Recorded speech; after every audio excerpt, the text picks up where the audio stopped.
जब से ये जियो ने एयरटेल ने अपने टैरिफ्स को इंक्रीज किया है, यानी कि इंटरनेट प्राइसेस को इंक्रीज कर दिया है, तब से हर जगह हर सोशल मीडिया पर एक ही हैशटैग ट्रेंड कर रहा है, हैशटैग सपोर्ट BSNL। आखिरकार BSNL को इतना सपोर्ट किया क्यों जा रहा है? BSNL का मार्केट में कमबैक हो सकता है। अगर कमबैक हो रहा है तो इतने टाइम तक ये कंपनी थी कहाँ? आपके माइंड में भी ये सारे क्वेश्चंस आए होंगे ना। तो अगर आप इन सारे क्वेश्चंस को क्लियर करना चाहते हो तो इस वीडियो को एंड तक जरूर देखना। और आगे बढ़ने से पहले अगर आप हमारे चैनल पर न्यू हो तो चैनल को सब्सक्राइब करना, बेल आइकन को प्रेस करना बिल्कुल भी मत भूलना। सबसे पहले BSNL भारतीय संचार निगम लिमिटेड। अब बहुत से लोग ऐसे हैं जिनको इसका फुल फॉर्म भी नहीं पता होगा। ये बेसिकली गवर्नमेंट टेलीकॉम कंपनी है जिसे 2000 में इंट्रोड्यूस किया गया था। अगर बात करें ये अपने टाइम की लीडिंग कंपनी हुआ करती थी। क्या आपको पता है कि इस कंपनी के आगे जितने भी प्राइवेट प्लेयर्स थे बिल्कुल नहीं टिक पाते थे। अगर बात करें उस टाइम पे वोडाफोन की, एयरसेल की, ये सारी कंपनीज इसके पीछे रहते थे। अगर बात करें BSNL की तो BSNL की सिर्फ एक स्ट्रैटेजी थी कि वो उन तक पहुंचते थे जहां पर ये प्राइवेट कंपनीज पहुंच ही नहीं सकती। चाहे वो रूरल एरियाज की बात करें या फिर कहीं पहाड़ों की बात करें, हर जगह पर BSNL पहुंच जाता था।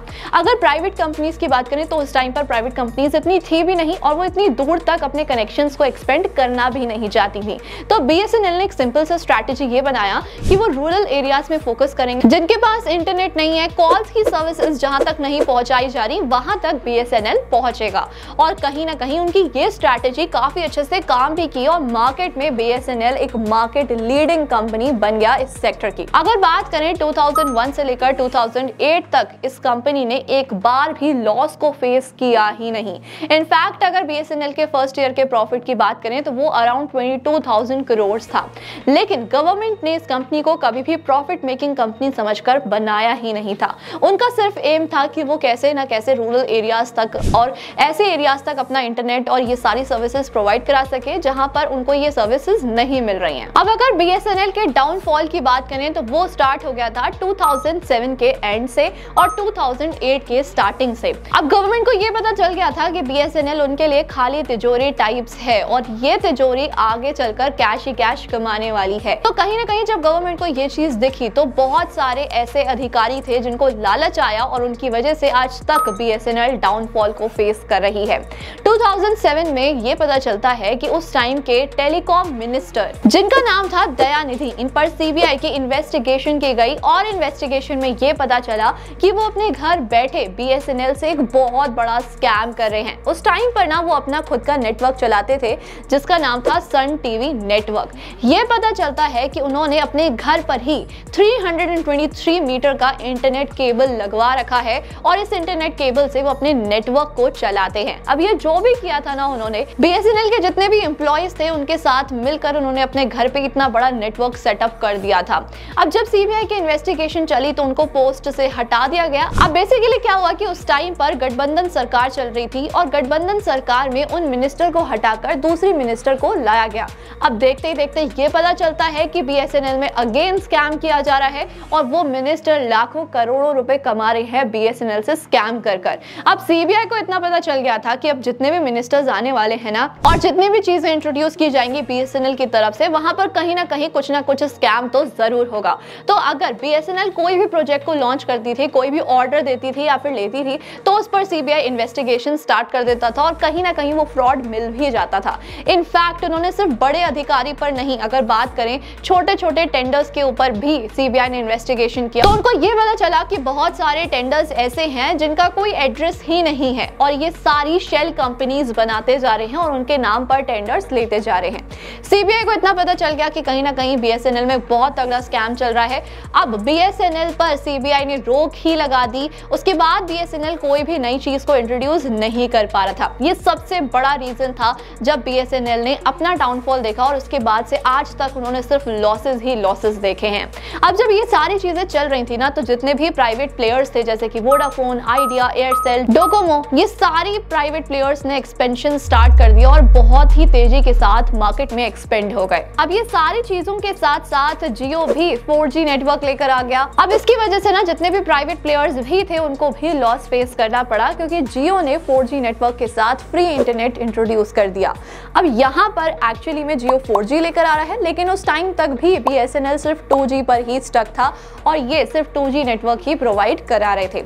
ये भी एक बड़ा रीजन था जिसकी वजह से BSNL अभी तक रिकवर नहीं कर पाया है। अब अगर नेक्स्ट रीजन की बात करें तो BSNL एक गवर्नमेंट कंपनी थी और हम सब जानते हैं कि अगर गवर्नमेंट एम्प्लॉयज की बात करें तो वो काफी ज्यादा रूड होते हैं और उनका एरोगेंस बहुत ही ज्यादा खराब होता है। तो उस टाइम पर भी यही हो रहा था, लोग एक्चुअली में BSNL को कॉन्टैक्ट कर रहे थे सर्विसेज लेने के लिए, लेकिन वहां का रूड स्टाफ अच्छे से रिस्पॉन्स ही नहीं कर रहा था, जिसकी वजह से लोग प्राइवेट प्लेयर्स की तरफ मूव हो रहे थे। अगर आज के टाइम की बात करें तो उनको एक सबक मिल चुका है और अब गवर्नमेंट ने इस पे बहुत स्ट्रिक्ट एक्शन भी लिया और काफी सारे एम्प्लॉइज को रिटायर भी कर दिया गया और नौकरी से निकाल भी दिया गया। अब इसी बीच एक और इंटरनल रीजन ये था कि उनका ARPU यानी कि एवरेज रेवेन्यू पर यूजर बहुत ही कम था। अब इसका रीजन ये भी हो सकता है क्योंकि जहां पर वो सर्विसेज प्रोवाइड करा रहे थे उन्हें बहुत ही मिनिमल चार्जेस में सर्विस प्रोवाइड करानी पड़ रही थी। अब उनका जो रेवेन्यू है वो तो काफी ज्यादा रिड्यूस होता जा रहा था, लेकिन अगर बात की जाए उनके एक्सपेंसेस की तो वो काफी ज्यादा इंक्रीज हो रहे थे। एक्सपेंसेस जैसे कि एम्प्लॉइज की सैलरी, अब क्योंकि वो गवर्नमेंट कंपनी है, गवर्नमेंट ऑफिस है, तो सैलरी भी उनको हायर पे करनी पड़ती थी। तो इन दिस सिचुएशन एक्सपेंसेस तो आसमान छू रहे थे लेकिन रेवेन्यू इंक्रीज ही नहीं हो पा रहा था।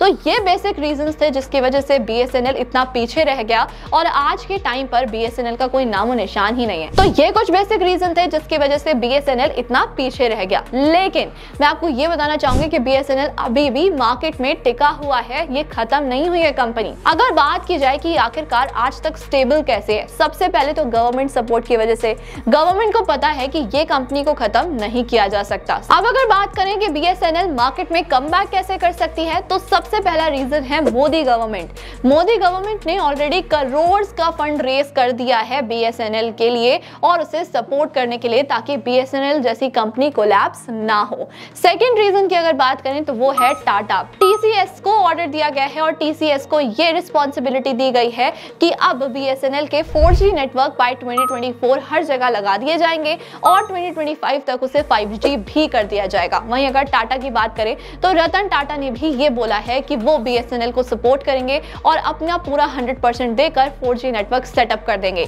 तो कहीं ना कहीं लोगों का BSNL पर इसलिए भी ट्रस्ट बिल्डअप हो रहा है क्योंकि टाटा जैसी बड़ी कंपनी इसमें इन्वॉल्व हो गई है। अब लोग इस कंपनी को काफी ज्यादा सपोर्ट भी कर रहे हैं, जिसकी वजह से कंपटीशन खत्म भी हो सकता है। अब ये जितने भी प्राइवेट प्लेयर्स मार्केट में बैठे हैं ना, इनको ये लगता है कि ये किसी भी प्राइस को सेट करेंगे तो वो प्राइस को कोई हिला नहीं सकता। अगर BSNL का कमबैक होता है तो ये सारी कंपनीज को कहीं ना कहीं अपने रेट्स को रिड्यूस करना पड़ेगा या फिर 4 या फिर 5 साल तक ये अपने रेट्स को इंक्रीज करने की सोच भी नहीं पाएंगे। तो इसी वजह से भी BSNL का कमबैक करना बहुत ही ज्यादा इंपॉर्टेंट है, ताकि इन प्राइवेट प्लेयर्स को पता चले कि मार्केट में अभी कंपटीशन है। अगर वो प्राइस को इंक्रीज करेंगे तो कहीं ना कहीं लोग पोर्ट करेंगे BSNL में। सो एट लास्ट BSNL का कमबैक मार्केट में होगा या फिर नहीं, ये तो देखने वाली बात होगी। आप इस बारे में क्या सोचते हो? क्या आप BSNL को सपोर्ट करते हो? अगर जियो और एयरटेल अपने प्राइसेस को और भी ज्यादा इंक्रीज करता है तो क्या आप BSNL में अपनी सिम को पोर्ट कराओगे? कमेंट करके जरूर बताना। इस वीडियो को जितना हो सके उतना शेयर कर देना और ऐसे इंफॉर्मेटिव वीडियोस के लिए हमारे चैनल को सब्सक्राइब करना, बेल आइकन को प्रेस करना बिल्कुल भी मत भूलना। Thank you so much.